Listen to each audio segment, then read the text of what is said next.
Ya, Anda kembali menyaksikan Apa Kabar Indonesia Siang. Pemirsa, kisruh hewan kurban Dewi Persik masih terus berlanjut hingga saat ini. Mediasi antara Dewi Persik dan Ketua RT lingkungan tempat tinggalnya mengalami jalan buntu. Lantas bagaimana pendapat warga mengenai kasus ini? Berikut kami hadirkan laporan reporter Jasmine Rahmadi dan juru kamera Junaidi Ahmad berikut ini.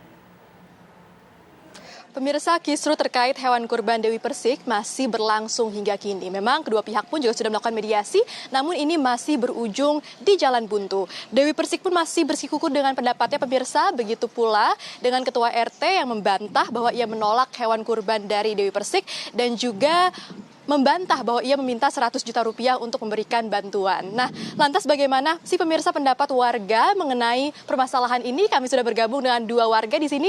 Ini pertama dengan Pak siapa, Pak? Hairudin. Pak Hairudin ngikutin nggak sih Pak kasus Dewi Persik yang berkonflik nih dengan Ketua RT-nya? Untuk yang ini akhirnya saya ngikutin juga. Nah, gimana Pak pendapat Bapak mengenai kasus ini? Ya sangat miris ya, tidak memihak di antara kedua belah pihak. Ya sama-sama kedua-duanya berniat baik. Dari pihak Mbak DP baik, dari pihak Pak RT dan juga yang mewakili pengurus masjid itu baik. Kenapa akhirnya dihilangkan kebaikan itu? Yang akhirnya semakin dimunculkan perseteruannya. Yang sangat akhirnya ya sangat-sangat kita yang selaku warga, selaku umat miris melihatnya. Untuk itu saya menghimbau, saya memohon kepada kedua belah pihak. Mbak DP dengan niat baiknya untuk menyerahkan hewan kurban dan akhirnya hewan kurbannya juga udah disembelih. Ya sudah, semakin ikhlaskan. Baik, terima kasih Pak. Nah, itu pemirsa salah satu pendapat warga yang mengatakan bahwa tentunya permasalahan ini merugikan masyarakat, padahal awalnya memang ini berawal dari niat yang baik, yaitu untuk berkurban. Apakah ada pendapat lain pemirsa? Kami akan coba tanyakan. Ini dengan Bapak siapa? Pak Mugeni. Pak Mugeni, ikutin nggak sih Pak kasus Dewi Persik yang berseteru dengan Ketua RT-nya nih? Kalau ngikutin secara sempurna enggak ya, tapi kita kan karena dari media online, detik.com kita juga baca di detik.tu. Kalau menurut kita sih ya sebenarnya lebih ini miskomunikasi ya. Kenapa saya bilang miskomunikasi?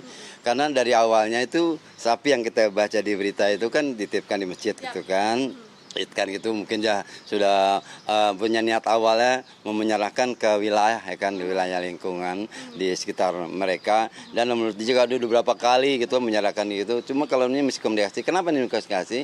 Karena ini tiba-tiba kesibukan Dewi Persik itu memanakan menyuruh ke pembantunya ke ART kan di situ. Mungkin kan di sini yang kita akan lihat nih, pembicaraan apa yang sapi itu minta dikembalikan itu kan. Kalau perihal yang nanti minta dana gitu, saya berani tanggung jawab. Saya juga panitia di lingkungan sini, nggak pernah itu panitia meminta, apalagi nominal yang di atas ratusan juta gitu kan, nggak. Ya pemirsa, demikianlah kedua pendapat warga yang mengatakan bahwa konflik antara Dewi Persik dan juga Ketua RT-nya ini tentu merugikan masyarakat. Dan memang sebelumnya kedua belah pihak pun ini juga sudah melakukan mediasi pemirsa, di mana mediasi ini juga sudah disaksikan oleh TNI Polri dan juga pihak lurahan. Dari Jakarta, Jasmine Rahmadi, Junaidi Ahmad, TV One mengabarkan. Ya, itu tadi kira-kira pendapat masyarakat yang ternyata nih Mas Heri dan juga Mas Nova, konsumsi masyarakat terhadap platform online, media online termasuk media sosial ini cukup tinggi. Tapi sebelum kita membahas ini, kita menuju ke Barreskrim Polri nanti yang akan memanggil Panji Gumilang yang informasinya sebentar lagi akan hadir di Barreskrim Polri pemirsa untuk kemudian ditanya atau diperiksa mengenai polemik yang terjadi di Pondok Pesantren Al Zaitun. Nah, kita akan tunggu bersama sambil kita meneruskan perbincangan kita mengenai polemik juga yang terjadi antara sapi kurban Dewi Persik ini yang kemudian melibatkan Dewi Persik dan juga Pak RT.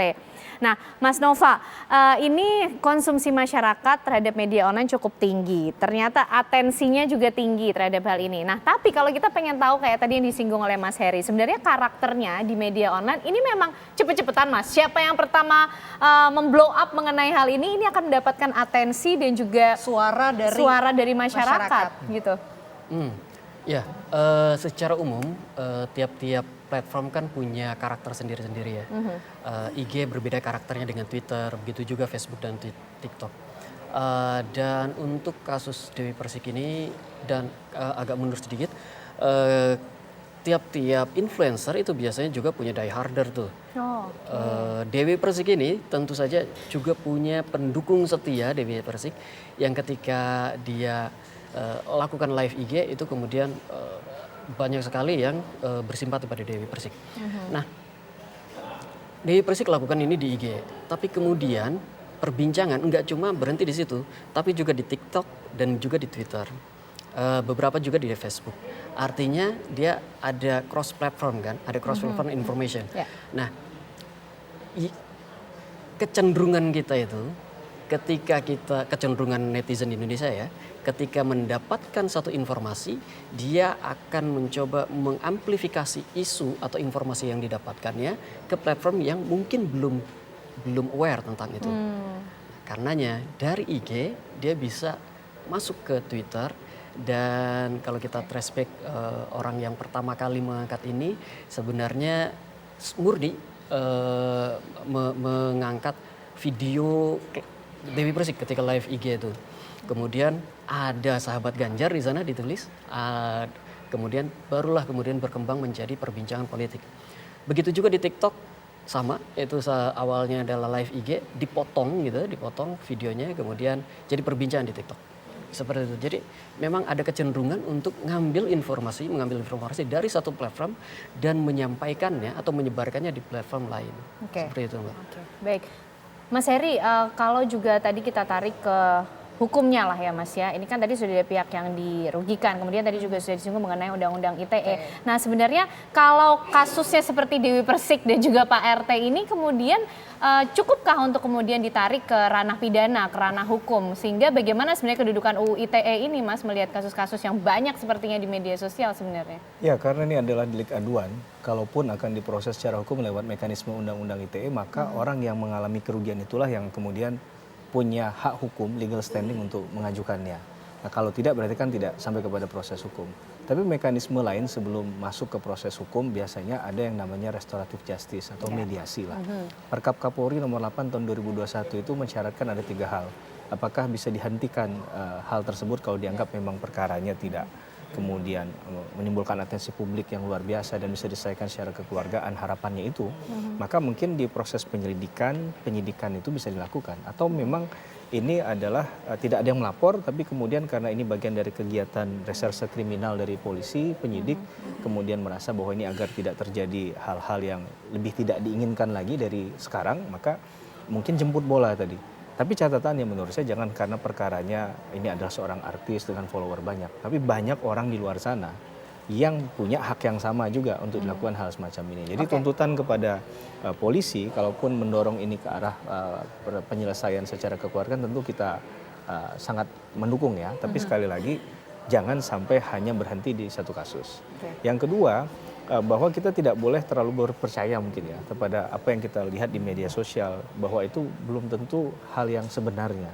Jadi harus kita kembali, harus kita klarifikasi tadi metode-metode itu penting untuk kita memvalidasi kebenarannya. Saya rasa itu adalah hal yang penting dalam hal kita memahami Undang-Undang ITE itu ya. Oke. Baik, terima kasih Mas Heri Firmansyah dan juga Mas Nova atas perbincangan hari ini. Kita nanti akan tunggu bagaimana perkembangan kasus selanjutnya dari polemik ini.